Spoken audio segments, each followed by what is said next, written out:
ఇది మన కృతజ్ఞత సభ. కష్టపడ్డ కార్యకర్తలకు, మన బీఆర్ఎస్ కుటుంబ సభ్యులకు ధన్యవాదాలు చెప్దాము, థ్యాంక్స్ చెప్దాము, అందరం కలిసి భోజనం చేద్దామని మీటింగ్ పెట్టుకున్నాం. ఇది కొంచెం ముందే పెట్టుకుందాం అనుకున్నాం, కానీ అనుకోకుండా మన కేసీఆర్ గారి తుంటి ఎముక విరగడం వల్ల వారు ఆసుపత్రిలో 10-15 రోజులు దవాఖానలో ఉన్నప్పుడు మనం మీటింగ్ పెట్టుకుంటే అవకాశం లేకపోయింది. సార్ దవాఖాన నుండే 10-15 రోజులు, లేకపోతే ఒక నెల కిందనే ఈ మీటింగ్ పెడదామని అనుకున్నాం.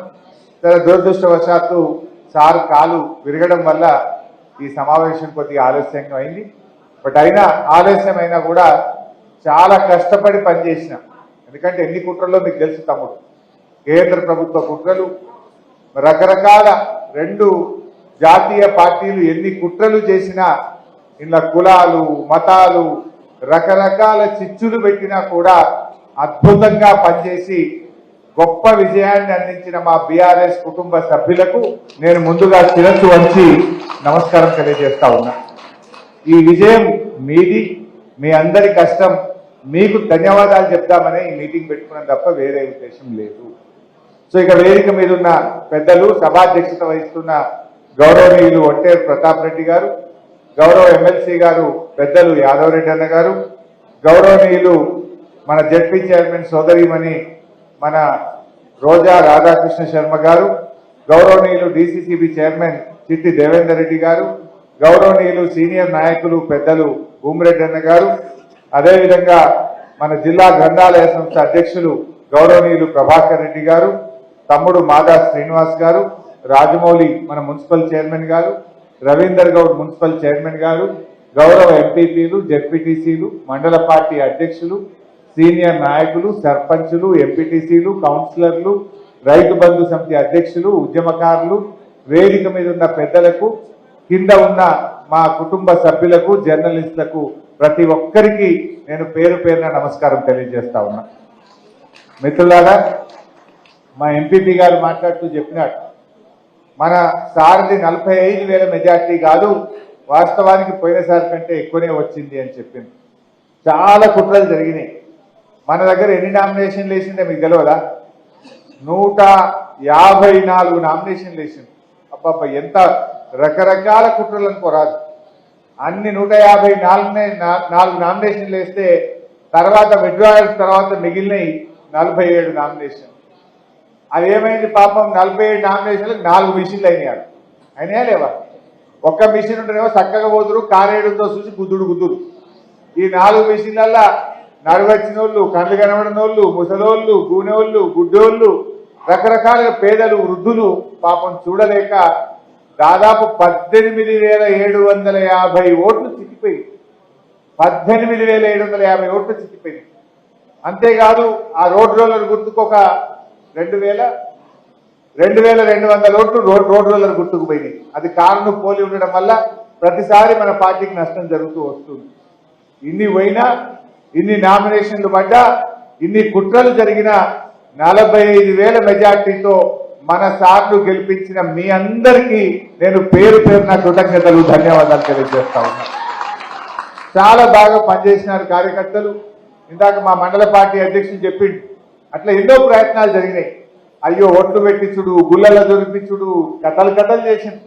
బట్ అయినా కూడా చక్కగా మా కార్యకర్తలు బాగా పనిచేసినారు. అంటే ఇలా తెలంగాణ రాష్ట్రంలో ఒక అద్భుతమైన రికార్డ్.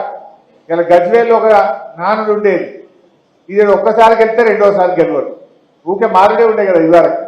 కానీ ఆ రికార్డును బద్దలు కొట్టి 3 సార్లు కేసీఆర్ని గెలిపించింది కూడా మా గజ్వేల్ బీఆర్ఎస్ కుటుంబ సభ్యులు. అంతేకాదు గజ్వేల్లో మనకు అదొక్కటి మాత్రం కింది మీద అయింది. గజ్వేల్ లెవెల్కి వెళ్తే గవర్నమెంట్ గదే వస్తుంది అనుకున్నాం, కానీ ఈసారికి అది ఒక్కటి జర కింది మీద అయింది. బట్ అదర్వైజ్ అద్భుతమైన మెజార్టీని మీరు ఇచ్చింది. అంతేకాదు మన ఇవాళ తెలంగాణ ప్రజలు 2 సార్లు కేసీఆర్ను ముఖ్యమంత్రి చేసుకుంటే, ఇవాళ ప్రజల ఆశీర్వాదంతో 2 సార్లు కేసీఆర్ ముఖ్యమంత్రి అయితే, మీరు మాత్రం అదృష్టవంతులు, 3వసారిని కేసీఆర్ గెలిపించుకున్న ఘనత మన గజ్వేల్కు మనకే దక్కింది. గజ్వేల్ ప్రజలకు కూడా నేను హృదయపూర్వకంగా బీఆర్ఎస్ పార్టీ పక్షాన, కేసీఆర్ గారి పక్షాన గజ్వేల్ ప్రజలందరికీ నేను హృదయపూర్వకంగా కృతజ్ఞతలు నమస్కారం తెలియజేస్తా ఉన్నా. సో ఈ రకంగా చాలా బాగా చేసుకున్నాం. గజ్వేల్ అనేటువంటిది ఇలా అభివృద్ధిలో అద్భుతంగా జరిగింది. మొన్న కూడా అసెంబ్లీ జరిగితే మొన్న జరిగిన అసెంబ్లీ సమావేశాల్లో కూడా గెలిచినటువంటి కాంగ్రెస్ పార్టీ మన గజ్వేల్ మీద ఎక్కసాన్ని వెళ్ళగక్కే ప్రయత్నం చేసింది. అంటే మన మీద ఒక రకమైనటువంటిది వాళ్ళు ఎప్పుడు ప్రచారంలో కూడా పెట్టినారు. అసెంబ్లీలో కూడా మొన్న నిండు శాసనసభలో కూడా గజ్వేల్ మీద ఒక రకమైనటువంటి ఎక్కసాన్ని వాళ్ళు వెలుగుచ్చే ప్రయత్నం అధికార పార్టీ వాళ్ళు చేసింది. బట్ ఏది ఏమైనా ఇవాళ గజ్వేల్ ప్రజల్లో ఒక నమ్మకం అయితే ఉంది. మా కేసీఆర్ వచ్చినాక మా జీవన ప్రమాణాలు పెరిగినాయి. గజ్వేల్లో తాగునీటి సమస్య తీరింది, సాగునీటి సమస్య తీర్చిండు. గజ్వేల్ అభివృద్ధిలో ముందుకు పోయింది మా కేసీఆర్ వల్ల అని చెప్పి ఇవాళ ప్రజలందరూ కూడా అనుకుంటా ఉన్నారు. నిజంగా బీఆర్ఎస్ పార్టీ వచ్చిన తర్వాత గజ్వేల్లో కేసులు తగ్గినాయి. ఇవాళ హత్య రాజకీయాలు కానీ, క్రిమినల్ కేసులు కానీ, దండుగలు కట్టుడు కానీ, పంచాయతీలు చెప్పుడు కానీ, పోలీస్ స్టేషన్ల చుట్టూ కోర్టుల చుట్టూ తిరిగేది తగ్గించింది మన బీఆర్ఎస్ పార్టీ. గత చరిత్ర ఎట్లా ఉండేదంటే గజ్వేల్లో అన్ని కేసులే, కుట్రలు కేసులు. ఈ గవర్నమెంట్ వస్తే వాని లోపలేసుడు, వాని గవర్నమెంట్ వస్తే వీని లోపలేసుడు. ఇది గజ్వేల్లో ఉన్న గత చరిత్ర. కానీ ఆ చరిత్రను తిరగరాసింది మన బీఆర్ఎస్ పార్టీయా కాదా మీరే ఒక్కసారి చెప్పండి. ముఖ్యమంత్రిగానే మన ఎమ్మెల్యే ఉన్నా ఏ ఒక్కరోజున ఒక కాంగ్రెస్ పార్టీని లోపలేసినామా, అక్రమ కేసులు పెట్టినామా, అట్లాంటి కుట్రలు చేసిన చరిత్ర మన పార్టీకి ఉందా? మన కేసీఆర్ ఎంతసేపు ప్రజలు గెలవాలి, ప్రజలు బాగుండాలి, గజ్వేల్ అభివృద్ధి చెందాలి, మనకు కుట్రలొద్దు, కుతంత్రాలొద్దు, కేసులొద్దు అని ఆయన ఎంతసేపు మంచి నీళ్ళు ఎట్లు ఇవ్వాలి, సాగునీళ్ళు ఎట్లు ఇవ్వాలి, రోడ్లు ఎట్లా బాగా చేసుకోవాలి, గజ్వేల్ పల్లెలు ఎట్లా బాగుపడాలని ఆలోచించాడు. అది ఏదో మనం చేసిన పని. కానీ వీళ్ళు వచ్చి 45 రోజులు కాలే, కేసులే కేసులు. ఇప్పుడు మా తమ్ముడు చెప్పిండు, మా వర్గాల తమ్ముడు చెప్పిండు. ఇప్పుడు చాలా మంది మా కార్యకర్తలు కూడా చెప్తా ఉన్నారు నాకు, ఏంటి ఎంతసేపు బెదిరించుడు, మన కుట్రలు, క్రిమినల్ కేసులు, రాజకీయాలు చేస్తా ఉన్నారు వాళ్ళు. అంటే మీరు దేంట్లో అభివృద్ధి సాధిస్తున్నారు? కేసీఆర్ గారేమో గజ్వేల్ను అద్భుతంగా మరి ఆయన అభివృద్ధిలో ముందుకు తీసుకుపోతే మీరు కేసుల్లో ముందుకు తీసుకుపోతున్నారు. కేసీఆర్ గారేమో గజ్వేల్ ప్రజల జీవన ప్రమాణాలు పెంచడంలో పోటీ పడ్డాడు, మీరేమో కేసులు, కుట్రలు, అక్రమ కేసులు పెట్టడంలో మీరు పోటీ పెడుతున్నారు. ప్రజలకు కావాల్సింది కేసులా? ప్రజలకు కావాల్సింది సంక్షేమ పథకాల? ప్రజలు కోరుకున్నది అభివృద్ధిని కోరుకున్నారు, సంక్షేమ కార్యక్రమాలు కోరుకున్నారు. కానీ మీరు చేస్తున్నది ఏంటంటే ఇవాళ మా పిఏసిఎస్ చైర్మన్లను దించడం, మా ఎంపీపీలను దించడం, మున్సిపల్ చైర్మన్ల మీద బెదిరించి అవిశ్వాసాలు పెట్టడం, కేసులు పెట్టడం మీద మీరు దృష్టి పెడతా ఉన్నారు. మీరు ఏం చెప్పిండ్రు ప్రజలకు? ఆ రోజు మనం కూడా చర్చ పెట్టాలి ప్రజల్లో. ఏమని చెప్పిందే? మేము గవర్నమెంట్ రాగానే డిసెంబర్ 9 తారీఖు నాడే 2 లక్షల రూపాయలు రుణమాఫీ చేస్తామన్నారు. చేసిండ్రా? మేము రాగానే 2000 పింఛన్ కాదు, ఇక మీకు 4000 తయారున్నాయి, 4000 ఇచ్చుడే అన్నారు. వచ్చినాయా? అరే మీరు కరెంటు బిల్లులే కట్టకుర్రి, ఇక ఫ్రీ కరెంట్ అన్నారు. ముక్కు విండి ఇలా కరెంట్ వాళ్ళు వచ్చి ఊళ్ళల్లో బిల్లులు వసూలు చేస్తున్న పరిస్థితి ఉన్నది. ఆనాడు రైతు బంధు ఇస్తామంటే ఇప్పుడైతే 10,000 వస్తాయి, మేము రాగానే 15,000 పక్క, ఇప్పుడు వద్దు అన్నారు. వచ్చినాయే 15,000. 15,000 ఆ 10,000 కూడా పూర్తి కట్టరు. అంటే ఇలా ఎన్ని రకాలు. అరే వడ్లు అమ్ముకోకుర్రి, మేము వస్తున్నాం, 500 బోనస్ తయారున్నాయన్నారు. ఇచ్చినారే మొన్న వారకాలం వడ్లకు బోనస్ ఎగబెట్టిండ్రు. రుణమాఫీ పత్తలేదు, రైతు బంధు 15,000 అన్నారు, మాట తప్పిండ్రు. మొన్న అసెంబ్లీలో మీరు చూస్తుంటారు, అరే నిరుద్యోగ భృతి ఇస్తామన్నారు, అది ఎప్పటి నుంచి ఇస్తారంటే ఉప ముఖ్యమంత్రి బట్టి విక్రమార్క గారు లేచి అది మేమెక్కడ చెప్పినా మేము చెప్పలే అన్నారు. వాళ్ళ మేనిఫెస్టో తీస్తే వెళ్ళదా? అట్లా అసెంబ్లీ సాక్షిగా నిరుద్యోగ భృతి చెప్పలేదని ఇవాళ చేతులు ఎత్తేసిండ్రు కాంగ్రెస్ పార్టీ. వాళ్ళ మేనిఫెస్టోలో ఉంది, వాళ్ళ ప్రియాంక గాంధీ గారు చెప్పినారు, కానీ ఇలా నేను చెప్పలేదు అని చెప్పి చేతులు ఎత్తేసే పరిస్థితి కూడా మీరందరూ కూడా అసెంబ్లీలోనే చూశారు. ఇవన్నీ కూడా ఇవాళ ప్రజలు గమనిస్తా ఉన్నారు. ఎన్ని అబద్ధాలు ఆడినో ఇవాళ అందరూ ప్రజలు గమనిస్తున్నారు. ఎందుకంటే ప్రగతి భవన్లో ఏమన్నారు? ఉండండి మాకైతే 200 అయింది కదా. ప్రగతి భవన్లో ఏమన్నారు? 250 బెడ్రూమ్లు ఉన్నాయన్నారు, స్విమ్మింగ్ పూల్ ఉందన్నారు. ఇంకేందో ఉన్నది అన్నారు. మొన్న అసెంబ్లీలో పట్టుకొని అడిగిన బట్టి విక్రమార్క, నాయన బట్టి విక్రమార్క గారు ఇప్పుడు నువ్వే పోయి ఉంటున్నావు కదా ప్రగతి భవన్లో, మరి ఎన్ని రూములు ఉన్నాయో చెప్పవా ఇప్పుడు ప్రజలకు అసెంబ్లీలో చెప్పు అని అడిగిన. స్విమ్మింగ్ పూల్ ఉన్నదేమో ఇప్పుడు చెప్పవా అన్న. తలకాయ కిందికేసింది తప్ప ఒక్క మాట చెప్తురా, నోరుతలేదు. అంటే అన్ని జూటమాటలు చెప్పింది. మన దావోస్ లో కేటీఆర్ గారు దావోస్ లో అద్భుతంగా పెట్టుబడులు చేస్తే అప్పుడు ఇదే కాంగ్రెస్ వాళ్ళు ఏమన్నారంటే, ఏ దావోస్ దండుగా, ఇది పైసలు ఖరాబ్ అవుతున్నాయి, ఇదంతా ఖర్చు పెడుతున్నారు, ఇది దండుగా అన్నారు. మరి మీరెందుకు పోయింది? మీరెందుకు పోయిండ్రు? ఇప్పుడు ఇది కూడా దండుగా. నేను ఉత్తమ్ కుమార్ రెడ్డి గారు ఇప్పుడు సమాధానం చెప్పాలి. ఆనాడు పిసిసి అధ్యక్షుడిగా మాట్లాడిండు, ఇవాళ దీనికి సమాధానం చెప్పాలన్నా వద్దా? ఇవాళ ఎవరో పెద్ద పెద్ద మాటలు, బీజేపీలతో మేము కొట్లాడతాం. ఎడగొట్టాడు మీరు? ఇవాళ బీజేపీలో ఓడగొట్టింది ఎవరు?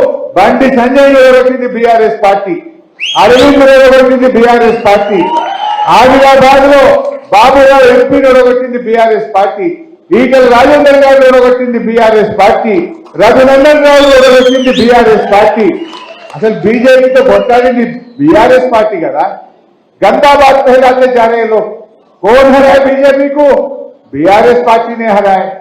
वो बीजेपी का गवर्नर साहबा जो बिल असेंबली में पास करके हम पर भिजाए, वो पूरा बिलों को रोके रखा। अब कांग्रेस आने के बाद पूरा पास कर दे रहा। अब कौन किससे मिल गया? जब क्यों रोक रहे, अब क्यों पास हो रहा बिल? मालूम नहीं हो रहा क्या? अब अदानी भी आ गए। मेरा भाई अदानी का याद कर रहा। कल सुबह राहुल गांधी, నిన్న ఉదయం రాహుల్ గాంధీ గారు అక్కడ మాట్లాడిండు, నార్త్ ఈస్టర్న్ స్టేట్స్ లో బస్సు యాత్రలో మాట్లాడిండు. ఈ దేశం ఇద్దరు వ్యక్తుల చేతుల్లో ఉన్నది, అదానీ అంబానీ చేతుల్లో ఈ దేశం ఉన్నది. ఈ రెండు వ్యక్తుల చేతుల్లో 500 కంపెనీలు ఉన్నాయి. అదానీ అవినీతి వెనుక ప్రధాని ఉన్నాడు అని అక్కడనేమో రాహుల్ గాంధీ మాట్లాడతాడు. పొద్దుగాల రాహుల్ గాంధీ అదానీ అవినీతి పరుడు, అదానీ అవినీతి వెనుక ప్రధాని ఉన్నాడని పొద్దుగాల రాహుల్ గాంధీ మాట్లాడితే, పొద్దుకేమో రేవంత్ రెడ్డి అదానీని అనిపించుకుంటాడు.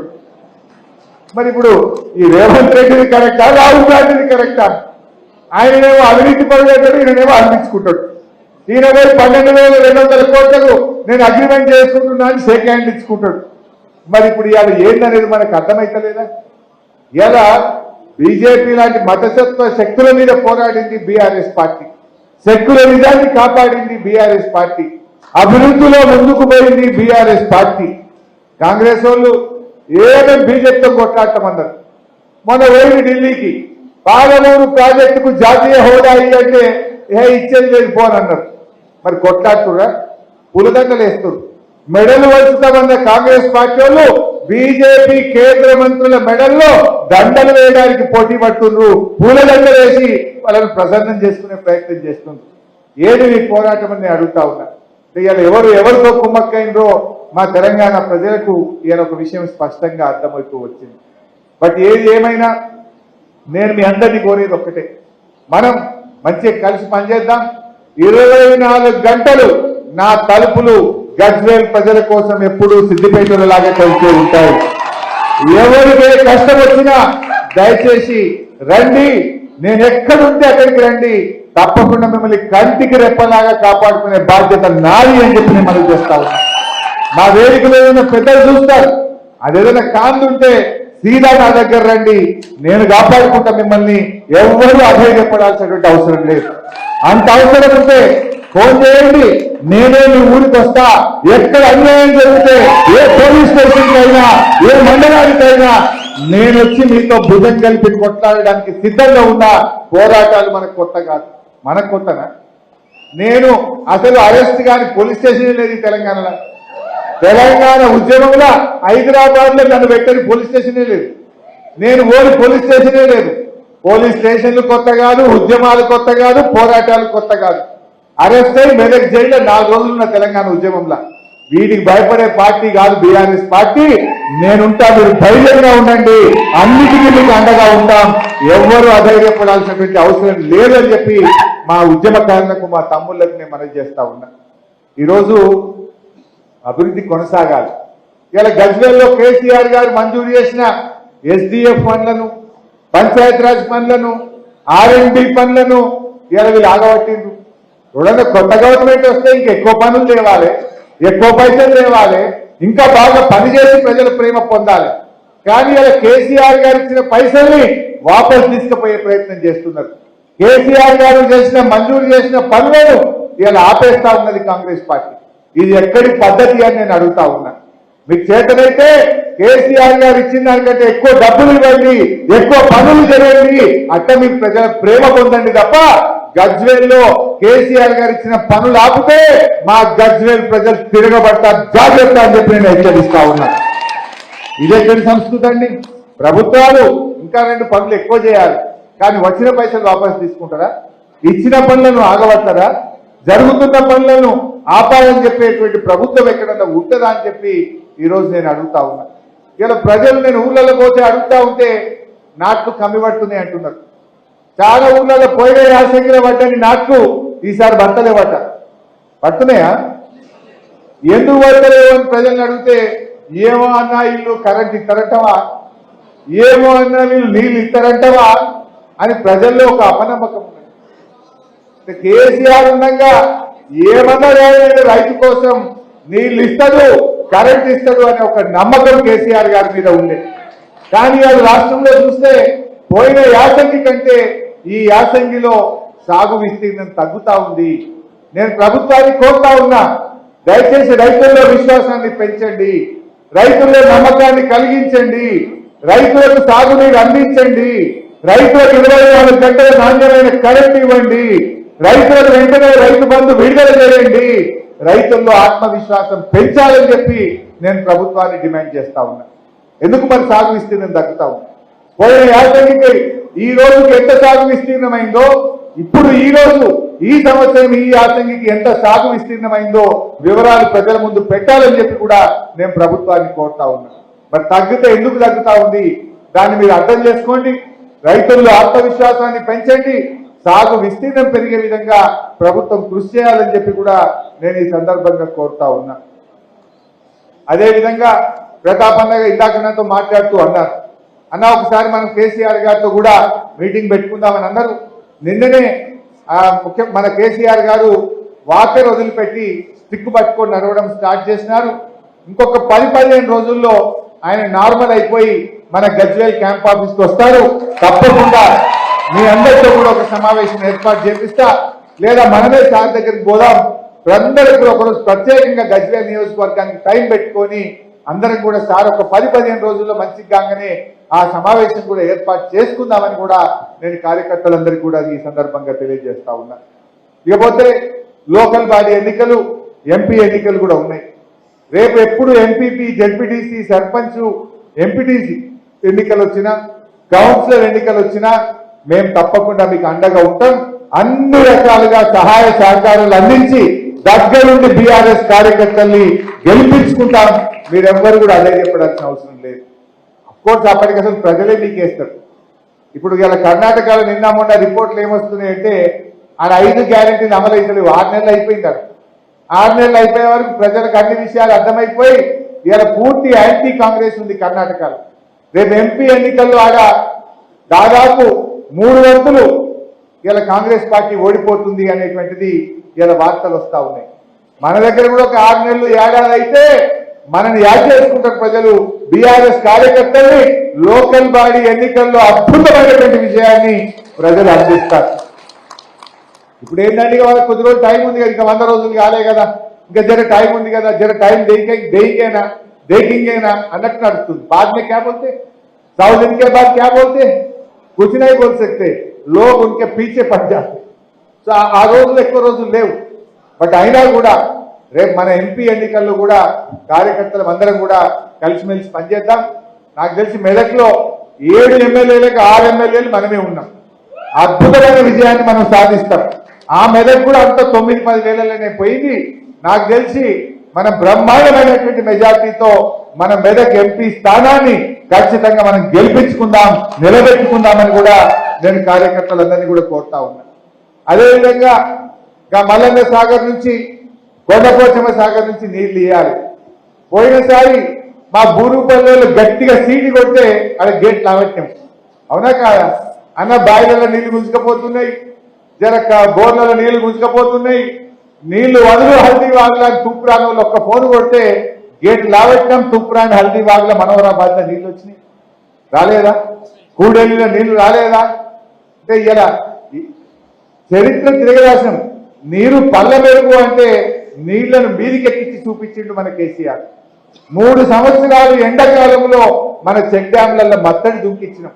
వర్కల్ మన లక్ష్మీ నరసింహస్వామి గుడికాడ ఎండాకాలంలో చెక్ డ్యాం మత్తళ్ళు దుంకలేదా? బంగారం లాంటి పంటలు వండలేదా? ఇప్పుడు నిండా నీళ్లు నింపిపెట్టిండు మల్లన్న సాగర్లో కేసీఆర్. కొండపోతల సాగర్లో నీళ్లు నింపిపెట్టిండు. కానీ నీళ్లు ఇవ్వడానికి, నింపిన నీళ్లు ఇవ్వడానికి కూడా ఈ ప్రభుత్వానికి మనసు వస్తలేదు. ఇంకా కూడా ఆలస్యం చేస్తా ఉన్నారు. నేను ఈ గజ్వేల్ నుంచి ప్రభుత్వాన్ని డిమాండ్ చేస్తా ఉన్నా, వెంటనే కొండపోచమ్మ సాగర్, మల్లన్న సాగర్ కాలువల్లో నీళ్లు విడుదల చేయండి. మా హల్దీ వాగులో నీళ్లు విడుదల చేయండి. మా కూడలి వాగులో నీళ్లు విడుదల చేయండి. దేవాలయ లిఫ్ట్ ఇరిగేషన్ ద్వారా మా కొండపాకం మండలంలోని చెరువులను కూడా వెంటనే నింపాలని చెప్పి కూడా ఈ వేదిక నుంచి ప్రభుత్వాన్ని నేను డిమాండ్ చేస్తా ఉన్నా. ఇప్పుడు తెచ్చుకోలేదా? మనం తపాస్పల్లి నుంచి కాలువ ద్వారా నీళ్లు తెచ్చి కొండపాక చెరువులు నింపుకున్నాం. ఇప్పుడు కూడా అదే పద్ధతుల్లో నీళ్లు ఇవ్వాలని చెప్పి కూడా నేను ప్రభుత్వాన్ని ఈ సందర్భంగా కోరుతా ఉన్నా. సో మిత్రులారా, నేను ఎక్కువ ఉపన్యాసం ఇయ్యను, కానీ ఒకటే ఒక మాట, చివరి మాట, ఎవరికి ఏ కష్టం వచ్చినా మీకు మా స్థానిక నాయకులే కాదు, హరీష్ అన్న మీకు అండగా ఉన్నాడు. ధైర్యంగా ఉండండి. ఏ ఆపద పడ్డా, కష్టం వచ్చినా, దావకానైనా తప్పకుండా ఆ భగవంతుడు ఇచ్చిన శక్తినంతా ఉపయోగిస్తాం. మన కేసీఆర్ ఉంటాడు. నేను కూడా మీ అందరికీ సంపూర్ణంగా అందుబాటులో ఉండి అందరం కలిసికట్టుగా ముందుకు సాగుదామని చెప్పి మనవి చేసుకుంటూ, కష్టపడ్డ ప్రతి కార్యకర్తకు, ఉద్యమకారుడికి, బీఆర్ఎస్ కుటుంబ సభ్యులకు నేను మరోసారి శిరస్సు వంచి నమస్కారం తెలియజేస్తూ జై తెలంగాణ.